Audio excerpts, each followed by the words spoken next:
की डेयरियों में पशुओं की दयनीय हालत पर हाईकोर्ट ने दिल्ली के मुख्य सचिव को फटकार लगाई है। दिल्ली हाईकोर्ट ने कहा कि आपके अधिकारी जमीन पर जाए बिना रिपोर्ट देते हैं और आपके अधिकारी कुछ नहीं करते हैं।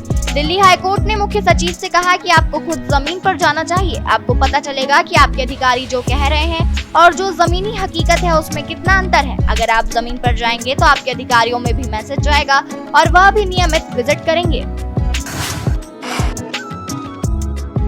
लोकसभा चुनाव 2024 के मद्देनजर कानपुर सीट को लेकर सियासी पारा हाई हो गया है। जनता का प्यार पाने के लिए पार्टियां सभी हथकंडे अपना रही है। कानपुर सीट से बीजेपी प्रत्याशी रमेश अवस्थी चुनाव लड़ रहे हैं। वह हर हाल में विजयी होना चाहते हैं। ऐसे में इसके लिए उन्होंने लोकप्रियता को बढ़ाने के लिए भोजपुरी जगत के सितारों को चुनाव प्रचार में उतार दिया। उद्योगपति मुकेश अंबानी और गौतम अदानी का नाम अक्सर कांग्रेस नेता राहुल गांधी के भाषणों में सुनाई देता रहा है, मगर प्रधानमंत्री बनने के बाद ये पहली बार है जब नरेंद्र मोदी ने चुनावी सभा में अदानी और अंबानी का नाम लेते हुए कांग्रेस पर हमला बोला। पीएम मोदी ने बुधवार को तेलंगाना के करीमनगर में एक चुनावी सभा में कहा कि जब से चुनाव घोषित हुआ है इन्होंने अंबानी अदानी को गाली देना बंद कर दिया। राहुल गांधी की तरफ इशारा करते हुए पीएम मोदी बोले, मैं आज तेलंगाना की धरती से पूछना चाहता हूं कि शहजादे घोषित करे कि चुनाव में अंबानी अदानी से कितना माल उठाया है, काले धन के कितने बोरे भरकर मारे हैं, आज टेम्पो भरकर नोट कांग्रेस के लिए पहुंचे हैं क्या। कर्नाटक के कथित सेक्स टेप मामले में मुख्य आरोपी निष्कासित जेडीएस सांसद प्रज्वल रेवन्ना की आज स्वदेश वापसी हो सकती है। कर्नाटक के गृह मंत्री जी परमेश्वर ने कहा कि हमारा फोकस रेवन्ना को भारत लाने पर है ताकि उसे कानून दायरे में लाया जा सके। प्रज्वल रेवन्ना सेक्स टेप मामले में उनके पिता जेडीएस विधायक को एचडी रेवन्ना को 5 मई को अरेस्ट किया था। रेवन्ना को 14 मई तक के लिए जुडिशियल कस्टडी में भेज दिया गया है।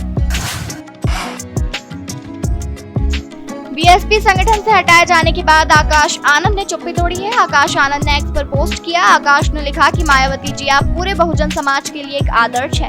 करोड़ों देशवासी आपको पूछते हैं, आपके संघर्षों से समाज को राजनीतिक ताकत मिली है जिसके बूते बहुजन समाज आज सम्मान से जीना सीख पाया है। आप हमारी सर्वमान्य नेता है। आपका आदेश सिर माथे पे। भीम मिशन और अपने समाज के लिए लड़ता रहूंगा। भीम मिशन अपने समाज के लिए अंतिम सांस तक लड़ता रहूंगा।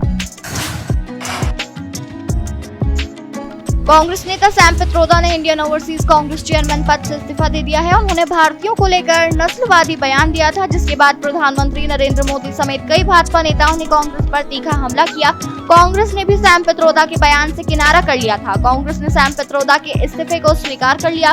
कांग्रेस नेता जयराम रमेश ने एक्स पर पोस्ट कर बताया कि सैम पित्रोदा ने अपनी मर्जी से इस्तीफा दिया है। उन्होंने पोस्ट किया, सैम पित्रोदा ने अपनी मर्जी से इंडियन ओवरसीज कांग्रेस के अध्यक्ष पद से इस्तीफा देने का फैसला किया है।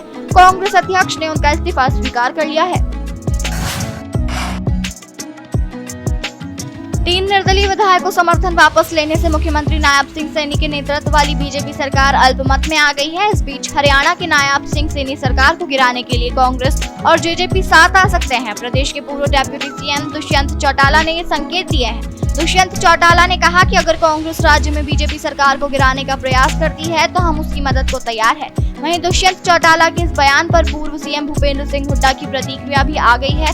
हुड्डा ने कहा कि जेजेपी लिखित में समर्थन दे तभी कांग्रेस प्रतिनिधिमंडल राज्यपाल से मुलाकात कर हरियाणा में राष्ट्रपति शासन लागू करने की मांग करेगा। ऐसे में अगर कांग्रेस और जेजेपी साथ आती है तो आने वाले दिनों में बीजेपी की टेंशन बढ़ सकती है।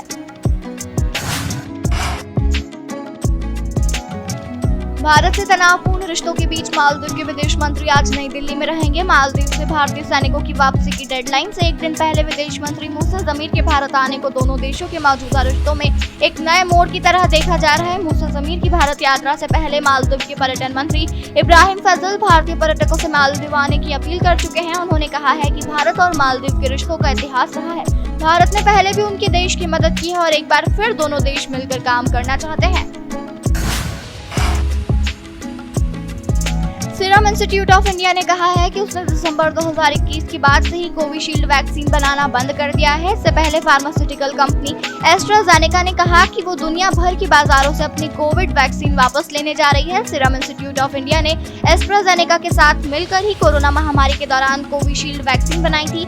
सीरम इंस्टीट्यूट ऑफ इंडिया के प्रवक्ता ने कहा कि भारत ने 2021 और 2022 में टीकाकरण के उच्च स्तर को हासिल किया, लेकिन नई वेरिएंट सामने आने से पुरानी वैक्सीन की मांग घट गई। पूर्व प्रधानमंत्री इंदिरा गांधी के गुरु रहे धीरेन्द्र ब्रह्मचारी की पूरी दौलत क्या सरकार के खाते में चली जाएगी? यह सवाल हर किसी के जहन में उठ रहा है। दरअसल एक सन्यासी की मौत के बाद उसकी संपत्ति राजागमन के तहत राज्य सरकार के खाते में चली जाती है। धीरेन्द्र ब्रह्मचारी के मामले में पंजाब और हरियाणा हाईकोर्ट ने हरियाणा सरकार से पूछा है कि क्या वह योग गुरु धीरेन्द्र ब्रह्मचारी के आश्रम और संपत्ति को अपने कब्जे में ले रही है। इस सवाल का जवाब अदालत ने मांगा है। हाईकोर्ट के मुताबिक धीरेन्द्र ब्रह्मचारी ने संन्यास ले लिया था, इसलिए उनकी छोड़ी गई पूरी संपत्ति राज्य को जानी थी। इस मामले पर हाईकोर्ट 29 मई को सुनवाई करेगा।